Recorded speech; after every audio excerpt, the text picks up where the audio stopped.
हाँ जी, हमारा विषय चल रहा है कलीसिया। कलीसिया का उद्देश्य, उसमें इस संसार में कलीसिया को क्यों रखा गया है। उसमें से एक उद्देश्य हमने देखा, प्रभु भोज हम लेते हैं कलीसिया में। और प्रभु भोज पुराने नियम में इस्राएली लोगों को एक पर्व मनाना था, जो फसल का पर्व था। और जब फसल चालू किया गया था, फसल की जब शुरुआत की गई थी, तब उसका लहू लेकर घर के ऊपर लगाना था। हाँ, तो हम इस बात को सीख रहे हैं, लहू क्यों रखा था, लहू किस बात को बताता है। लहू एक जीव का प्राण उसमें है। उस व्यक्ति के अंदर या उस जानवर के अंदर से आप लहू निकाल देंगे तो वो जीव बच नहीं पाता।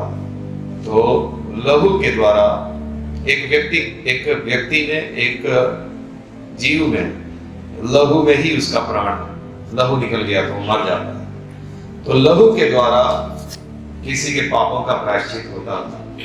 पाप की सजा मौत है, तो प्रायश्चित करने के लिए उसकी जगह पर कोई और मरना पड़ेगा, तब उसके लहू के द्वारा प्रायश्चित होता है। लहू का मतलब कोई मरा है। हाँ, उसके बाद हमने देखा वचन में लहू के बारे में बहुत कुछ लिखा है। लहू से हमको खरीदा गया, लहू के द्वारा हमको छुड़ाया गया, धर्मी ठहराया, लहू के द्वारा प्रायश्चित दिया गया, लहू हमें शुद्ध करता, लहू के द्वारा हमारा मेल हुआ, लहू के द्वारा परमेश्वर की उपस्थिति में हम प्रवेश करते हैं, लहू के द्वारा हमें पवित्र किया गया, लहू के छिड़के जाने के लिए चुने गए, सनातन वाचा का लहू। यहां तक हमने देखा। अब हम देखते हैं प्रकाशित वाक्य 12 उसका 10 और 11। प्रकाशित वाक्य 12 10 और 11।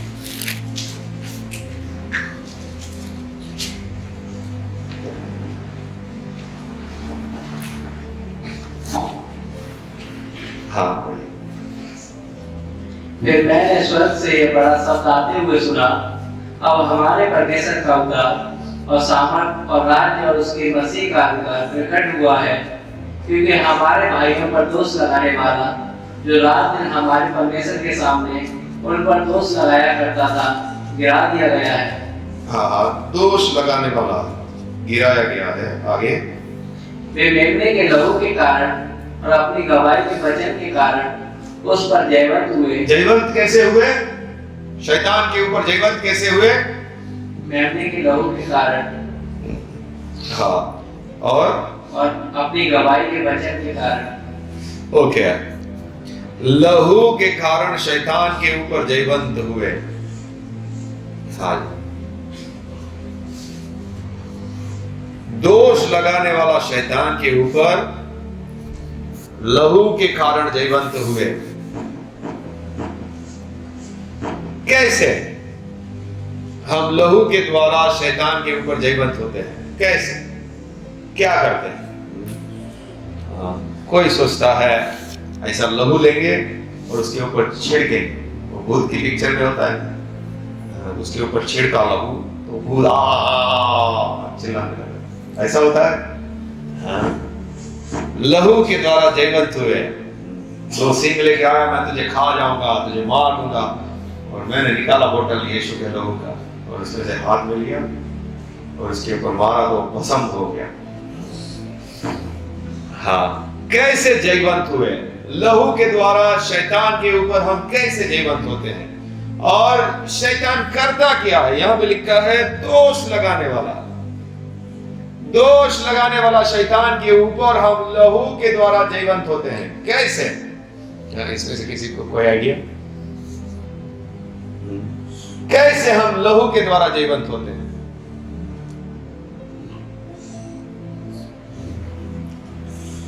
कोई बोलते हैं यीशु के लहू की जय, यीशु के लहू की जय, यीशु के लहू की जय, तो चला जाएगा।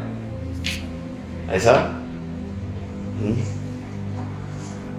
कई सारे लोग बोलते हैं यीशु के लहू की जय, यीशु के लहू की जय, तो शैतान भाग जाता है। ऐसा बोलते हैं। तो क्या ऐसे जय प्राप्त कर सकते हैं? क्या कैसे जय प्राप्त कर सकते हैं? ओके, उसके लिए पहली बात तो हम देखते हैं शैतान कैसे हमारे ऊपर दोष लगाता है। उस बात को देखते हैं। हाँ, दोष लगाने वाला शैतान, इस बात के द्वारा वो हमारे ऊपर जय प्राप्त करना चाहता है, दोष लगाने के द्वारा। इस बात को अच्छे से आपको समझना होगा। प्रकाशित वाक्य 12 उसका 10। फिर मैंने स्वर्ग से यह बड़ा शब्द आते हुए सुना, अब हमारे परमेश्वर का उद्धार और सामर्थ और राज और उसके मसीह का अधिकार प्रकट हुआ है, क्योंकि हमारे भाइयों पर दोष लगाने वाला जो रात दिन हमारे परमेश्वर के सामने उन पर दोष लगाया करता था, गिरा दिया गया है। रात दिन किसके सामने दोष लगा रहा है? परमेश्वर के सामने। परमेश्वर के सामने दोष लगा रहा है। अय्यूब की किताब में आप देखेंगे तो अय्यूब के सामने परमेश्वर, माफ करें, परमेश्वर के सामने अय्यूब, परमेश्वर के सामने शैतान अय्यूब के बारे में दोष लगा रहा है।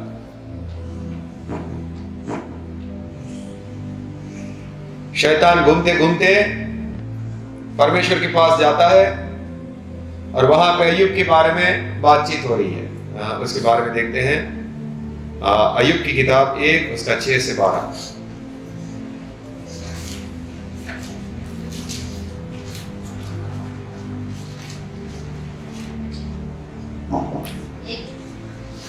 एक का 6 से 12। हाँ, एक दिन यहोवा परमेश्वर के भक्त उसके सामने उपस्थित हुआ और उनके बीच शैतान भी आया। यहोवा ने शैतान से पूछा, तू कहां से आता है? शैतान ने यहोवा को उत्तर दिया, पृथ्वी पर इधर उधर घूमते फिरते और डोलते जाते आया हूँ। यहोवा ने शैतान से पूछा, क्या तूने मेरे दास अय्यूब पर ध्यान दिया है? क्योंकि उसके तुल खरा और सीधा और मेरा भय मानने वाला और बुराई से दूर रहने वाला मनुष्य और कोई नहीं है। शैतान ने यहोवा को उत्तर दिया, क्या अय्यूब परमेश्वर का भय बिना लाभ के मानता है? क्या तूने उसकी और उसके घर की और जो कुछ उसका है उसके चारों ओर बड़ा बाड़ा नहीं बांधा? तूने तो उसके काम पर आशीष दी है और उसकी संपत्ति देश भर में फैल गई है, परंतु अब अपना हाथ बढ़ाकर जो कुछ उसका है उसे छू, तब वह तेरे मुंह पर तेरी निंदा करेगा। यहोवा ने शैतान से कहा, सो जो कुछ उसका है वह सब तेरे हाथ में है, केवल उसके शरीर पर हाथ न लगाना। तब शैतान यहोवा के सामने से चला गया। ओके, पहली बात, शैतान परमेश्वर के सामने हमारे बारे में दोष लगाता है। देखिए विश्वासी है, देखिए क्या कर रहा है, देखिए तूने उसका उद्धार किया लेकिन इसने, इन लोग तो तेरे ऊपर ध्यान भी नहीं देते, तेरी आज्ञाओं पर चलते नहीं है, देखिए क्या कर रहा है, देखिए कैसा मोबाइल में देख रहा है, देखिए क्या क्या कर रहा है, देखिए झूठ बोलकर पैसे कमा रहा है, देखिए अपने मन में गुप्त पापों को रखा हुआ है। ऐसा वो परमेश्वर के सामने शैतान जाकर दोष लगाता है। हाँ, ओके। दूसरा तरीका है शैतान जो दोष लगाता है, वो सीधा हम पर दोष लगाता है। दूसरा कुरिन्थियों 10 का 5।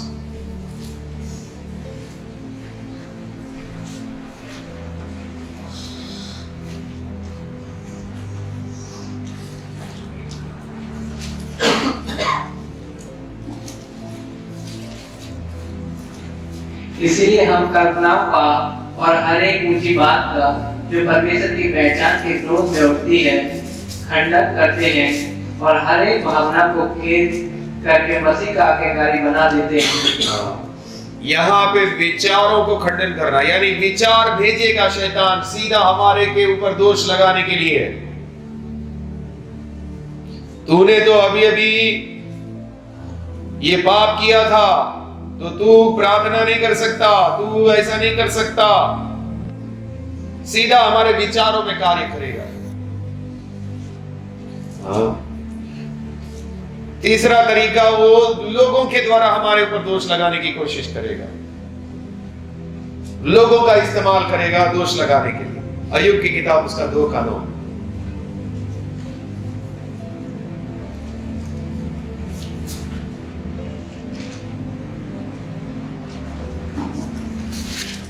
तब उसकी स्त्री उससे कहने लगी, क्या तू अब भी अपनी खराई पर बना है? परमेश्वर की निंदा कर और चाहे मर जाए तो मर जा। हाँ, अय्यूब की पत्नी अय्यूब के ऊपर दोष लगा रही है, तो अभी भी विश्वासी बन के रह रहा है, अभी भी खराई पर चल रहा है, तेरा सब कुछ लूट गया। आपके पति के द्वारा बोल सकते हैं, आपकी पत्नी के द्वारा बोल सकते हैं।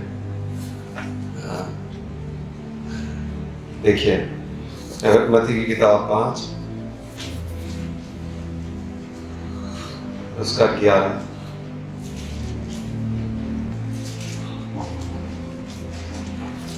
धन्य हो तुम जब मनुष्य मेरे कारण तुम्हारी निंदा करे। मनुष्य तुम्हारी निंदा करेंगे, हाँ, और सताए और झूठ बोल बोलकर तुम्हारे विरोध में सब प्रकार की बुरी बातें कहें। हाँ, लोगों का इस्तेमाल करेगा शैतान आपको दोष देने के लिए, आपको बुरा भला बोलने के लिए लोगों का इस्तेमाल करेगा। और फिर हम क्या करेंगे? हम रोएंगे। आपकी पत्नी ने कुछ बोल दिया, आपके पति ने कुछ बोल दिया, आपकी सास ने कुछ बोल दिया, आपकी बहू ने कुछ बोल दिया, आप रोकर बैठे। दोष लगाने के कारण उसके जो तीर है वो क्या हो गए? घुस गए। तू ऐसा है, तू ऐसी है, तू वैसा है। जो कमजोर मन का है, जो प्रार्थना नहीं करता है, उसको लग जाएगा। वो जाकर क्या करेगा? दारू भी पिएगा। मेरी सास ने मुझे ऐसा बोल दिया, मेरी पत्नी ने मुझे ऐसा बोल दिया, मेरा पति ने मुझे ऐसा बोल दिया। रोते रहेंगे। फिर आपने अगर कुछ पाप किया है मान लीजिए, तो उसके बाद फिर वो आपको सताएगा। तूने तो ऐसा किया, अभी भी तू ऐसा कर रहा है, तूने तो अभी पाप किया था, तूने तो गलत किया था, और तुम्हारे को दोषी मान देगा। देखिए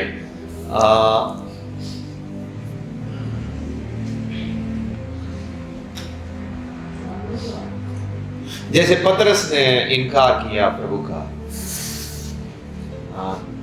उसने पाप किया, उसके बाद शैतान आकर उसको जो पकड़ेगा, उसको प्रभु के मार्ग में चलने के लिए इतनी तकलीफ डालेगा, इतने विचार डालेगा।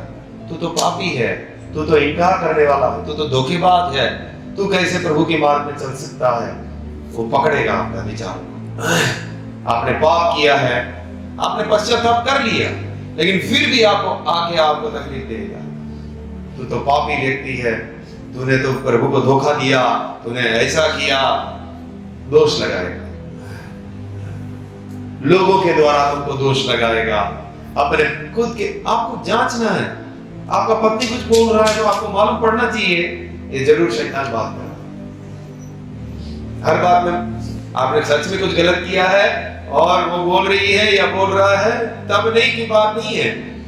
आप अपने आप को सब सही कर रहे, फिर भी आपके ऊपर दोष लगाया जा रहा है, तब आपको समझ में आना चाहिए इसके द्वारा शैतान मुझे दुखी करके रख देना चाहता है। आपके खुद के परिवार के द्वारा अय्यूब को कौन दोष दे रहा है? पत्नी के द्वारा उसको कमजोर करना चाहता है शैतान, ताकि रोके बैठे। कल राजेश भाई के यहाँ गए हम लोग, और ऊपर बहुत हालत खराब है उसकी। वो ऐसा ऐसा पागल के जैसा कर रहा है। उसकी पत्नी वगैरह सब विश्वास छोड़ दिया। बंद करो मोबाइल हाथ से। तो पागल जैसा कर रहा है। उसका पत्नी वगैरह ने यीशु मसीह को छोड़ दिया। वो तो बोलती है चल जादू टोना कराने वाले पास जाते हैं, कुछ भूत वूत निकाल देगा, कुछ ठीक कर देगा। वो तो ऐसा बोलती है। तो वो दोष देती होगी उसको अय्यूब की पत्नी का जैसा, लेकिन इसके ऊपर असर नहीं होता। तो अभी वो पागल जैसा कर रहा है, रो रहा है हमारे सामने बैठा बैठा। तो मैंने उसको बोला कि राजेश भाई 3 साल हो गया वो ऐसी हालत में है, उसका पूरा एरिया में उसको पागल समझते हैं लोग। और उसका गलती क्या है मालूम है? उसने प्रार्थना करना शुरू किया, प्रभु मुझे तेरे लिए इस्तेमाल होना है, मुझे तू अपनी अग्नि से भर दे। और दुष्ट आत्माओं ने आकर पकड़ ही लिया है उसको। वो 8-8 घंटा प्रार्थना करता था, मुझे प्रभु तू इस्तेमाल कर, मुझे तेरे लिए खड़ा होना है। और दुष्ट आत्माओं ने पकड़ लिया। और तब से कितने साल से तकलीफ में है? 3 साल से। उनके पिताजी ने चर्च बनाया है उनके घर के पीछे। और 3 साल से वो दिन रात तड़प रहा है। उसके एरिया में सब लोग बोलते हैं ये पागल हो गया है, और सब लोग ने उसको घोषित कर दिया ये पागल है। उसको पुलिस स्टेशन लेकर गए, पुलिस ने उसको पकड़ के लॉकअप में डाल दिया, कुछ उसने पागलपन की हरकत किया। उसका सर्टिफिकेट दिखाना पड़ा ये पागल है, कि उसको हॉस्पिटल में से एक सर्टिफिकेट निकलवाया था ये वो हरकत कर रहा है, तो उसको पागल है करके। तो कल मैं उनको सवाल पूछा, लेकिन उसका मन देखो कितना अद्भुत है। मैं बोला राजेश भाई, प्रभु बोले अगला 5 साल और आपको ऐसी हालत में जाना है, तो 3 साल हो गया, जैसी प्रभु की इच्छा। मुझे बोला प्रभु जो चाहे वो ठीक वही करे, जैसी प्रभु की इच्छा। उसको दोष नहीं दे पा रहा है शैतान। वो विजयी आदमी है। मैं इसको बोल रहा हूँ भाई को कि वो बाहर निकलने दो पिंजरे में से, फिर देखो क्या करता है। शेर को बांध के रख दिया है, अब इसको सिर्फ बाहर निकलने की बारी है। ये दहाड़ेगा। अंधकार की शक्तियां भागने वाली है इसको देखकर, क्योंकि उसने सब कोशिश कर लिया इसके ऊपर। शैतान ने इसको तोड़ने के लिए हर एक कोशिश कर दी। आप जरा सोचो, आप एक सुपरवाइजर था, वो घर में हजारों रुपया लेकर आता था, सुपरवाइजर का काम करता था। वो गांव में वो सब उसको मैनेजर था, वो कितने लोग उसके नीचे काम करते थे, हजारों रुपया उसके घर में आ रहा, और अचानक से पागल की उपमा उसको दे दी जाए उसके एरिया में। कैसा कितने विश्वासी लोग भाग गए उसको छोड़कर, नए विश्वासी थे, कलीसिया छोड़कर भाग गए। बोलते इसका परमेश्वर इसको ठीक नहीं कर रहा, आपको क्या ठीक करेगा, चले गए। अभी ऐसी हालत में एक व्यक्ति 3 साल से, अभी उसका पत्नी भी कंटाल गई है उससे, अब इसको गांव भेज रहे, अगले रविवार को जा रहा है गांव। बोलता है अभी 3-4 महीना इसको उधर ही रहने दो। बोलता है पागल की तरह बोलता रहता है। अभी उसकी क्या गलती है? दुष्ट आत्माओं ने पकड़ा है उसको। कोई भी परेशान हो जाएगा जो विश्वासी नहीं है, परेशान हो जाएगा। उसको दोष नहीं दे पा रहा शैतान। उसकी पत्नी को तो बहुत पकड़ा, उसकी पत्नी के द्वारा दोष दे रहा है, लेकिन इसके ऊपर कोई असर नहीं हो रहा है। लेकिन शैतान आपके ऊपर दोष लगाने के लिए पूरी कोशिश करेगा, आपके परिवार के लोगों के द्वारा, आपके पड़ोसियों के द्वारा, मसीह विरोधी लोगों के द्वारा, आपको डायरेक्टली मन में विचारों के द्वारा आएगा।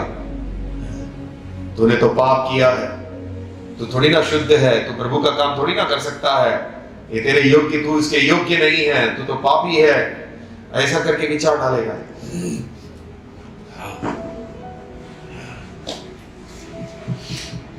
पुराने नियम में एक उदाहरण है दोष लगाने का, जो शैतान आकर दोष लगाया था। जकरिया की किताब 3,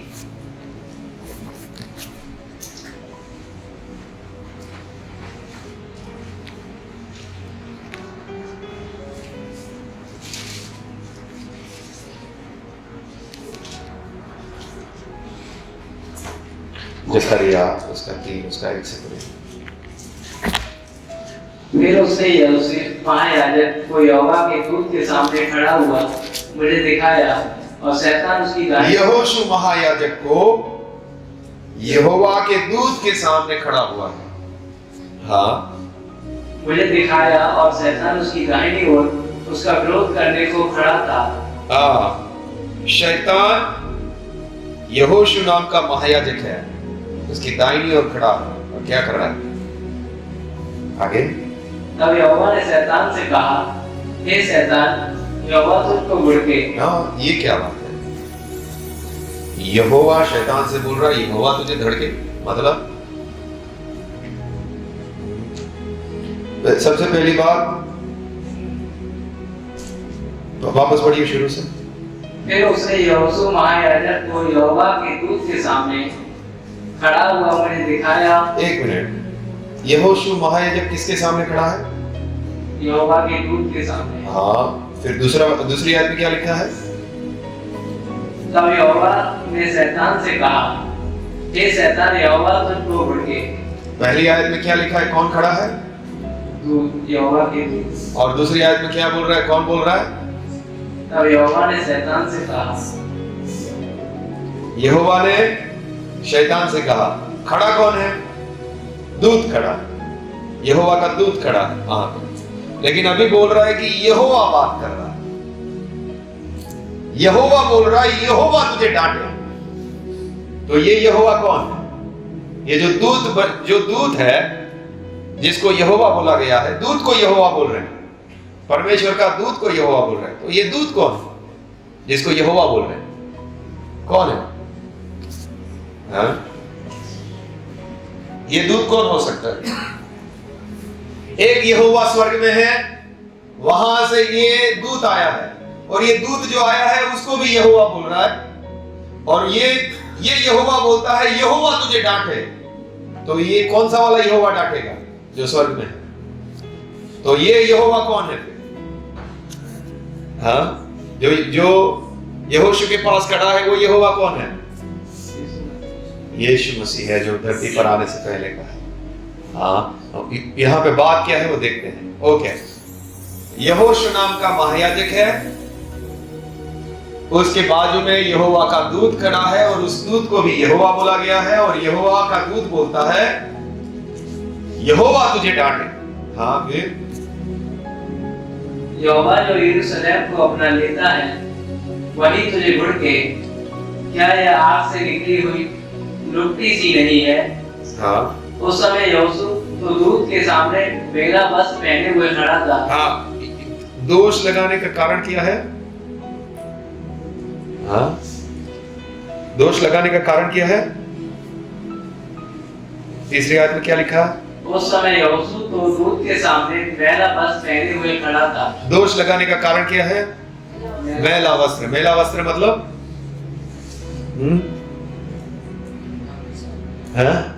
मैला वस्त्र मतलब, ठीक है, मैला का गंदा बोल रहे हैं। हाँ, इसका मतलब क्या है? हाँ, यहोशू महायाजक शुद्ध नहीं है, उसका जीवन शुद्ध नहीं है। हाँ, ये लोग बंधुआई में जाने के कारण शारीरिक बन चुके हैं, ये लोग अशुद्ध है, यहोवा की व्यवस्था का पालन नहीं कर पाए हैं, कुछ खाने पीने की चीजों में अशुद्ध हो चुके हैं, क्योंकि उनको बहुत सारी चीजें नहीं खानी थी, लेकिन वो खाकर अशुद्ध हुए हैं। उनको जो आज्ञाएं दी गई थी, वो बहुत सारी आज्ञाओं का पालन नहीं कर पाए, अशुद्ध है उनका वस्त्र, यानी कि उनका जीवन अशुद्ध है। तो अभी शैतान आकर क्या कर रहा है? उसको दोष लगा रहा है। आगे। हाँ, तब दूत ने उनसे जो सामने खड़े थे कहा, इसके ये मैंने बस उतारो। फिर उसने उससे कहा, देख, मैंने तेरे अधर्म दूर किया है, और मैं तुझे सुंदर बस पहना देता हूँ। हाँ, आगे।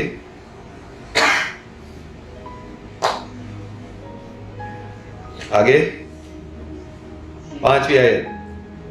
तब मैंने कहा, इसके सिर पर एक शुद्ध पगड़ी रखी जाए। अतः उन्होंने उसके सिर पर याजक की शुद्ध पगड़ी रखी और उसको बस पहनाए। उस समय यहोवा का दूत पास खड़ा रहा। हाँ, देखिए, परमेश्वर की तरफ से एक दूत आता है और उसको यहोवा बोला गया। यहोशू नाम का महायाजक, उसका वस्त्र अशुद्ध है, और उसको शुद्ध वस्त्र पहनाने के लिए यहोवा का दूत किसका फोन है? ये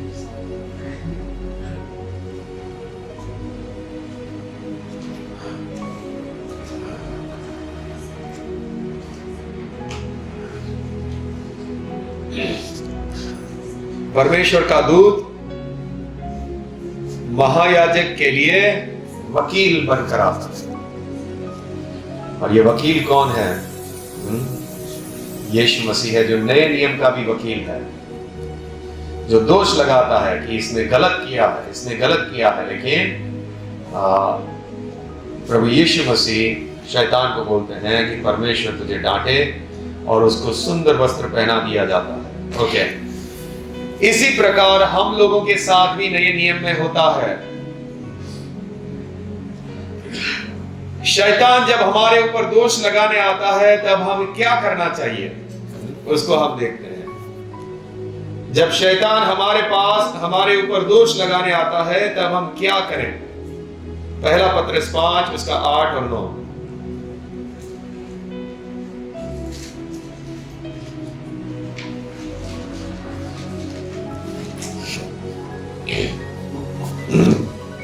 सचेत हो और जागते रहो, क्योंकि तुम्हारा विरोधी शैतान गरजने वाले सिंह के समान इस खोज में रहता है कि किसको भड़काए। आपको सचेत और जागते हुए रहना है कि ये जो दोष लगाया जा रहा है मेरे मन के अंदर, वो कौन है? मेरी पत्नी के द्वारा, मेरी पति के द्वारा, या किसी के भी द्वारा मुझे मेरे ऊपर जो दोष लगाया जा रहा है, वो कौन बात कर रहा है? आपको जागते रहना, और उस बात को अपने मन पर इतना नहीं ले लेना है कि आप रोकर ही बैठे हुए हैं, आपका जिंदगी ही उजड़ गया है।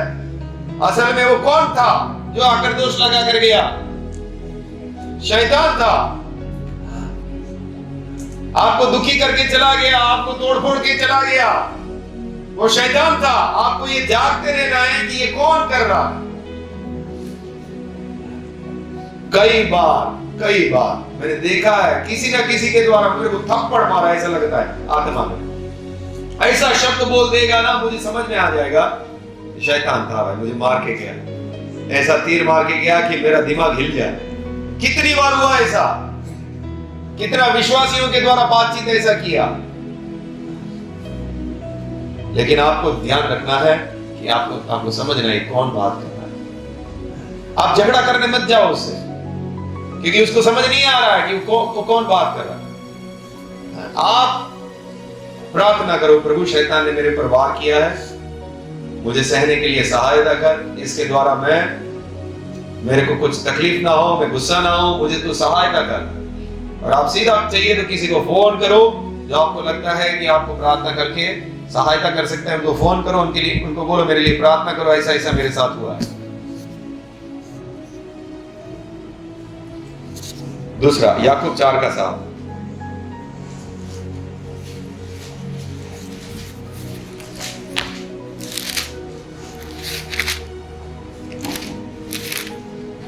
इसलिए परमेश्वर के अधीन हो जाओ और शैतान का सामना करो, तो वह तुम्हारे पास से भाग निकलेगा। कैसे भागेगा? परमेश्वर के अधीन हो जाओ, पहली बात, और दूसरा शैतान का सामना करो, तब वो भाग निकलेगा। सामना कैसे करना? जब वो दोष लगाता है तो सामना कैसे करना? क्योंकि वो तो दोष लगाने के लिए आएगा। तू पापी है, तूने पाप किया है, तू ऐसा नहीं कर सकता, तू गंदा है, तू तो तेरे अंदर तो ऐसे गंदे विचार आते हैं, तू कैसे प्रभु की सेवा कर सकता है, ऐसा दोष लगाएगा आपको। पहला यूहन्ना 2:1-2 कैसे उससे लड़ना। ये सब मेरे को बोलने के लिए बहुत तकलीफ दे रहा है कि ये सब आप लोगों को मालूम नहीं पड़ना चाहिए। पहला यूहन्ना 2:1-2। हे मेरे बालकों, मैं ये बातें तुम्हें इसीलिए लिखता हूँ कि तुम पाप ना करो। यदि कोई पाप करे तो पिता के पास हमारा एक सहायक है, अर्थात धर्मी यीशु मसीह। अगर तुमसे पाप हुआ तो तुम्हें चिंता नहीं करना, इस पे रोके नहीं बैठना। तुम्हारे लिए एक सहायक है, तुम्हारे लिए एक वकील है जो परमेश्वर के पास खड़ा है। आगे दूसरा, और वही हमारे पापों का प्रायश्चित है, और केवल हमारे ही नहीं वरन सारे जगत के पापों का भी। आपको ये बात याद रखनी है। आपको दोष लगाने वाला मन आता है तो आपको ये बात याद रखनी है, प्रभु यीशु मसीह मेरे लिए प्रायश्चित है और वो परमेश्वर के सामने मेरे लिए खड़ा है।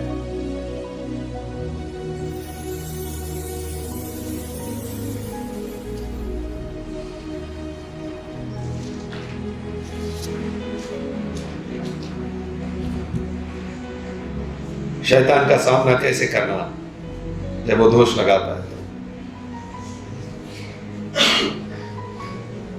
ये बात आप याद रखें, प्रभु यीशु मसीह पिता के सामने आपके लिए प्रार्थना कर रहा है।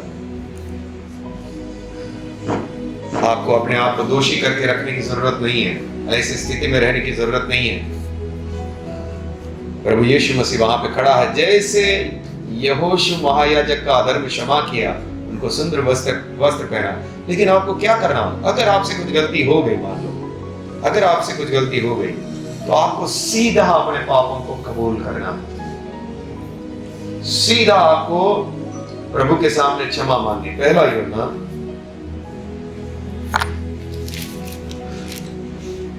1:9 यदि हम अपने पापों को मान लें तो वह हमारे पापों को क्षमा करने और हमें सब अधर्म से शुद्ध करने में विश्वास योग्य और धर्मी है। अगर हम अपने पापों को मान लेंगे तो वो क्षमा करने में, शुद्ध करने में विश्वास योग्य है, धर्मी है, वो कर देगा तुरंत। आपने सच्चाई से अपने पापों को कबूल करना है और छोड़ने के लिए मन बनाना है, तुरंत आपका सब पाप क्षमा।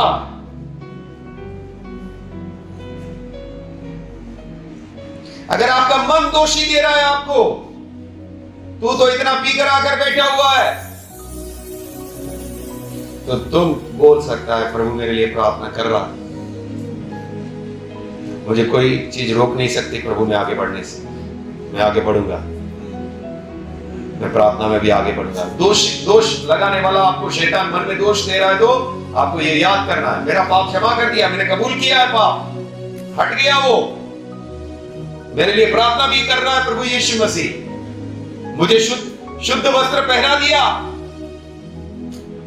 मैं शुद्ध था लेकिन अब मेरे पास शुद्ध वस्त्र है। कितना भी मेरे ऊपर दोष लगा शैतान, लेकिन मेरा प्रभु मेरे लिए प्रार्थना भी कर रहा है और मैंने पाप का पश्चाताप किया, मुझे शुद्ध कर दिया।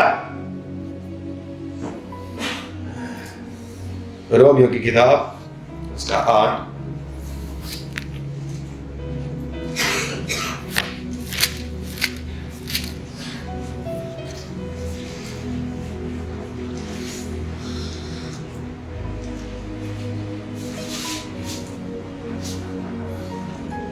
33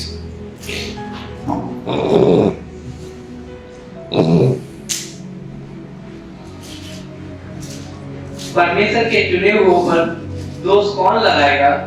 परमेश्वर ही है जो उनको धर्मी ठहराने वाला है। जब परमेश्वर ने मुझे धर्मी ठहरा दिया, जब परमेश्वर ने मेरे पापों को क्षमा कर दिया, तो मेरे ऊपर दोष कौन लगा सकता है? आपके अंदर जितने भी विचार आ रहे हैं आप बोल सकते हैं, परमेश्वर ने मुझे धर्मी ठहराया, मैंने पश्चाताप कर लिया। जितने भी विचार आ रहा है वो कुछ काम का नहीं, वो शैतान डाल रहा है। बस इतना हो कि आपने सच्चाई से पश्चाताप किया, कोई पाप अपने ऊपर अंदर छुपा के नहीं रखा है, छुपा के रखा है तो फिर वो क्षमा नहीं होता। आपने पाप को छोड़ा नहीं है तो वो क्षमा नहीं होता। जब तक आपने अपना जीवन सच्चाई से, इसलिए मुझे गुस्सा आ रहा है आप लोगों को देख के, क्या बिना मतलब का बोल रहे हैं लेकिन कुछ करना नहीं चाहते, बिना मतलब का प्रार्थना कर रहे हैं, कुछ करना नहीं चाहते। ऐसा आप शुद्ध नहीं हो पाओगे। दो ही बात बोलो ना, आज से प्रभु ये छोड़ता हूं, आज से ये करता हूं, खत्म। इतना आहू करने की जरूरत नहीं है, सच्चाई से प्रार्थना करो।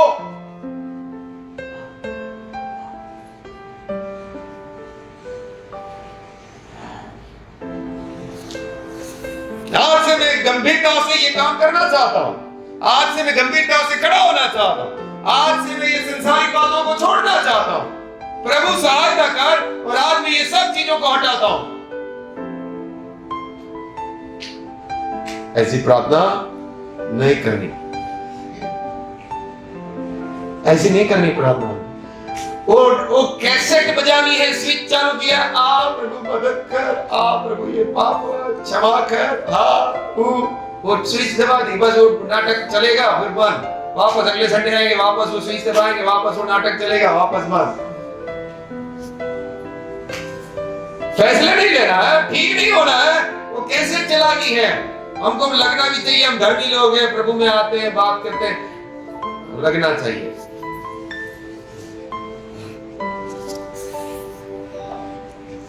लेकिन अगर सच में आप पाप छोड़ना चाहते हैं तो क्षमा, सच में आप प्रभु के सामने खड़ा होना चाहते हैं, सब कुछ क्षमा, सुंदर वस्त्र पहना देगा, शुद्ध कर देगा, और आपको फिर ज्यादा टाइम दोष नहीं लगा पाएगा। अगर ये सब वचन मालूम है आपको, मेरा वकील खड़ा है उधर, जिसने मेरे लिए लहू बहाया वो वकील परमेश्वर के सामने खड़ा है। मेरे ऊपर कौन दोष लगा सकते हैं? मुझे उसने धर्मी ठहराया है, मुझे परमेश्वर ने धर्मी ठहराया है। आप मुझे, मेरे ऊपर कौन दोष लगाएगा?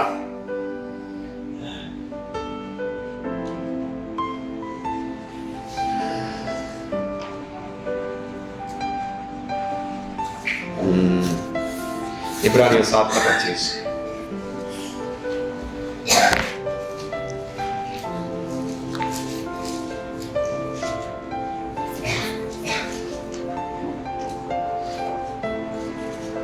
इसीलिए जो उसके द्वारा परमेश्वर के पास आते हैं वह उनका पूरा पूरा उद्धार कर सकता है। यीशु के पास आने वालों को किसी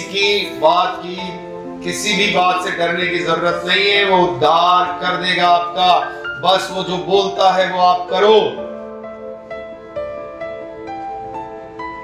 वो आपका पूरा उद्धार कर सकता है, आप कितना भी बड़ा पापी क्यों ना हो। वो सामर्थ्य प्रभु यीशु मसीह आपका उद्धार कर सकता है। परमेश्वर ने बहुत ही सिंपल रखा है, सच्चाई से पश्चाताप करो, क्षमा। फिर आपको कोई दोष लगाए, आपको कोई असर नहीं होगा।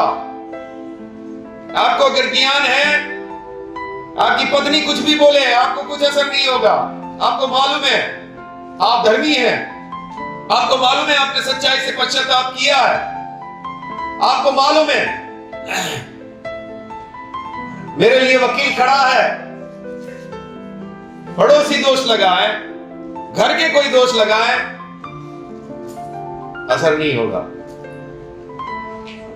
विचारों में तीर मारे, कई बार संघर्ष हो सकता है, लेकिन इन वचनों को याद करो। अगर मैं पश्चाताप करूंगा, मेरे क्षमा हो जाएंगे। अगर मेरा मन मुझे दोष देता है, मेरे लिए वकील खड़ा है, मेरे लिए केस लड़ने के लिए, मेरे लिए प्रार्थना करने के लिए। और जब भी शैतान कई बार आपके मन को ऐसा घुमाएगा, तभी आपको सामना करना है उसका। ये सब वचन बोलो, ये सब वचन पर मनन करो। मेरा पाप क्षमा हो गया है, मेरे ऊपर दोष कोई लगा नहीं सकता। वो धर्मी है, मैं धर्मी हूं, परमेश्वर ने मुझे धर्मी ठहराया। विचारों में घुमा रहा है, बोलो कि परमेश्वर ने धर्मी ठहरा दिया है। परमेश्वर ने बोला है कि अगर मैं पश्चाताप करूंगा तो मेरे सब पाप क्षमा कर देगा। परमेश्वर ने बोला है, परमेश्वर ने बोला है कि पाप करूंगा तो मेरे लिए वकील खड़ा है। मैंने पश्चाताप कर लिया, मैं सही हूं प्रभु के सामने। आपका मन को जब भी ऐसा घुमाया तो आप भी ये हथौड़े लेकर मारो, यही वचन लेकर, यही बातों को लेकर। थोड़ा कुश्ती चलेगा, तो लिखा है शैतान का सामना करोगे तो भाग। 2-4 हथौड़ा पड़ेगा, फिर हाँ भाग। लहू के द्वारा जय पाना का मतलब क्या है? यही है, आप क्रूस की शक्ति को जानते हैं। मेरे पाप क्षमा हो गए, उस आप अपनी गवाही को जानते हैं, मुझे परमेश्वर ने धर्मी ठहरा दिया। आप जानते हैं मेरे लिए वकील खड़ा है, उसका लहू वहां पर प्रायश्चित कर रहा है मेरे लिए। कंटिन्यूअसली मेरे लिए प्रायश्चित हो रहा है। लगातार मेरे लिए यीशु मसीह प्रार्थना कर। मैं गलती करने वाला इंसान, लेकिन मेरे लिए प्रार्थना करने वाला भी कोई खड़ा है। देखिए ये पहला ही है ना,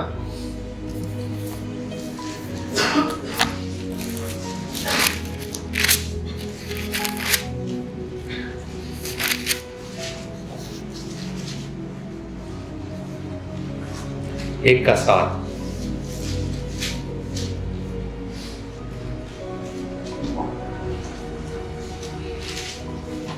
पर यदि जैसा वह ज्योति में है वैसे ही हम भी ज्योति में चले तो एक दूसरे से सहभागिता रखते हैं और उसके पुत्र यीशु का लहू हमें सब पापों से शुद्ध करता है। एक मिनट, यहाँ पे लिखा है उसके पुत्र यीशु का लहू हमें सब पापों से शुद्ध करता है। ऑटोमेटिक, ये ऑटोमेटिक है, लेकिन उसके लिए आपको कुछ करना है। वो क्या करना है?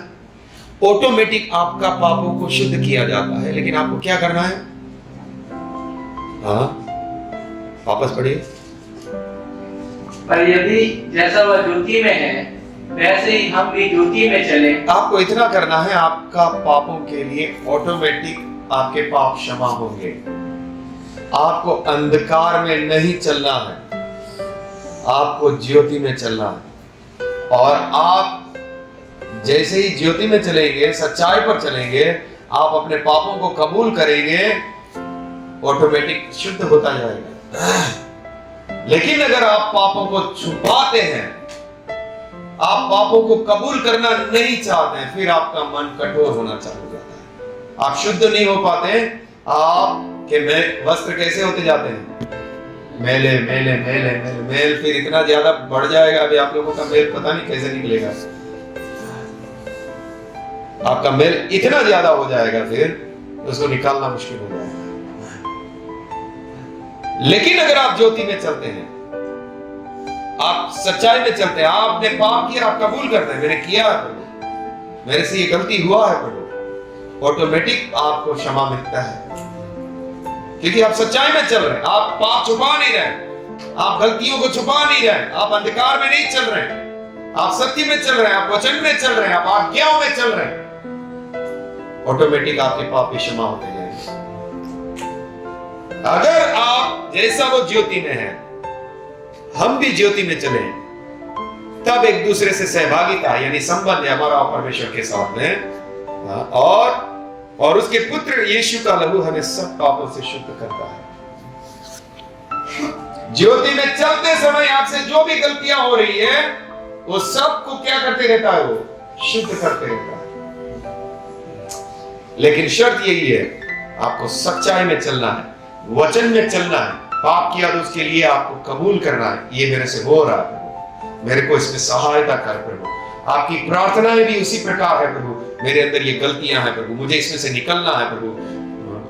आप बोलते ही नहीं है, जो सही बातें हैं बोलते नहीं, तो आप तो अंधकार में चलना शुरू कर दिए और आप शुद्ध नहीं हो पा रहे। आत्मिक रीति से आप कैसे होते जा रहे हैं? कैसे वस्त्र कैसे मैले? अभी चाहिए तो मैं ग्लास लेके आऊंगा, ऐसा पहनूंगा और देखूंगा इसका वस्त्र कैसा है, इसका वस्त्र कैसा है। आत्मिक वस्त्र देखने का ग्लास, लेकिन वचन के द्वारा वो ग्लास हमको मिलता है। वचन के द्वारा मेरे पास वो ग्लास है। एक एक व्यक्ति का कितना मैल गया हुआ है, कितना ज्योति में चल रहा है। यस, नई बात, लहू के द्वारा हम शैतान जो दोष लगाते हैं आता है, तो हम उसके ऊपर जय प्राप्त कैसे करते हैं? क्रूस की शक्ति के द्वारा। अगर हम ज्योति में चलेंगे, अगर हम अपने पापों को कबूल करेंगे, फिर आपको दोष लगाने का अधिकार किसी को नहीं है। थोड़ा लड़ाई कर सकता है, लेकिन अगर आप सामना करेंगे, उसको बोलेंगे कि यीशु मसीह ने मेरे पापों के लिए लहू बहाया है, मुझे धर्मी ठहराया गया है, आपने कुछ पाप भी किया है, तब भी आप बोल सकते हैं। यहाँ पे लिखा है कि पाप मत करो, और यदि कोई पाप करे तो हमारे लिए एक वकील है। और यह भी लिखा है कि अगर मैं अपने पापों को कबूल करूं तो विश्वास योग्य और धर्मी है मुझे सब क्षमा करने के लिए।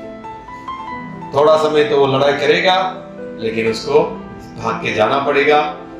और आपको ये भी ध्यान रखना होगा कि वो किसी न किसी के द्वारा आपको पकड़ने की कोशिश करेगा। तो आपको उसके लिए गुस्सा नहीं करना है, झगड़ा नहीं करना है, दारू पीने नहीं भागना है। आपको प्रार्थना करना है, प्रभु ऐसा मेरे ऊपर दोष लगाया जा रहा है, मुझे तो सहायता कर प्रभु, शायद ये शैतान कार्य कर रहा है। आइए हम प्रार्थना करेंगे।